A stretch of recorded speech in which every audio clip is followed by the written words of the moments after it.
Hello guys, this is Akanksha Wag and I again welcome you all to my channel Grab It. So I'm here with a new video about GRE aspirants. In this video, I'm going to cover each and every part that a GRE aspirant should know. So I'm going to cover everything regarding that. So before starting guys, if you haven't subscribed my channel then please do subscribe my channel for getting further updates, and your one subscribe will motivate to make more better videos. Please hit the subscribe button. So let's start. As we all know that GRE is an entrance exam for doing MS, usually in abroad. So we'll see some points regarding doing MS in abroad.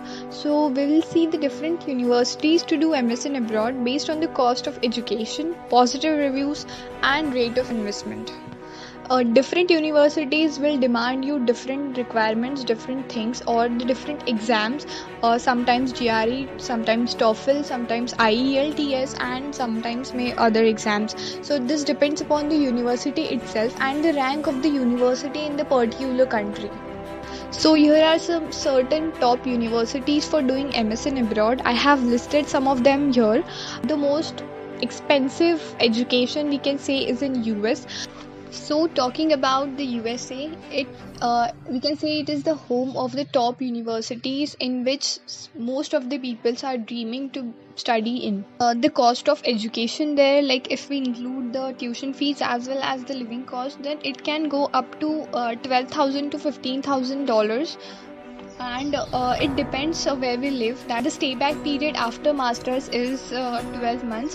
What exactly the stay back period is, we'll get some work for having an experience after doing MSc abroad, so that due to that stay back period our duration of visa will also exceed. Now let's talk about the requirements to do MSc abroad. Applications are accepted between December and January at most US universities.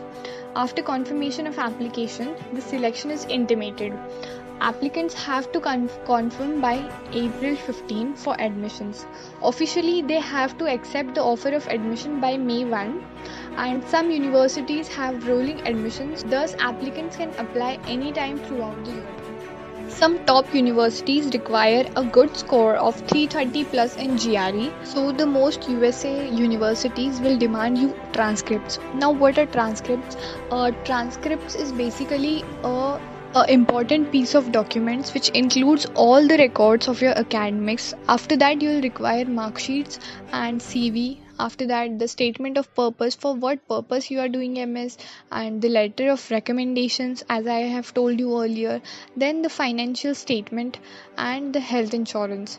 And for the identity purpose, you will require your passport. Now, as we are familiar with all the requirements and everything, now we will emphasize on the major point, that is the main thing, which is an entrance. So GRE basically is graduate record examination, and which is conducted by ETS, that is Education Test Service. So as I have told you earlier that this GRE score is accepted by the top graduate level schools for master. So there are two types of the test. The first one is the subject test and the second one is the general test. So we are going to talk about the general test only. So the difference between the GRE and IELTS or TOEFL is that the IELTS and TOEFL tests are basic skills of reading, writing, speaking and listening, like the basic skills which are required, and the English proficiency. Apart from that, GRE also tests these basic skills and in addition to that it also tests your reasoning skills and the logical abilities. So the GRE exam comprises of some certain sections which are quantitative reasoning, verbal reasoning and AWA set, we can say, which is AWA, that is analytical writing. So this was all from my side guys. If you have any doubts regarding the video, then please do let me know in the comment section below. And also if you like the video, then please do comment, do like the video and subscribe and share as much as possible. Thank you so much guys.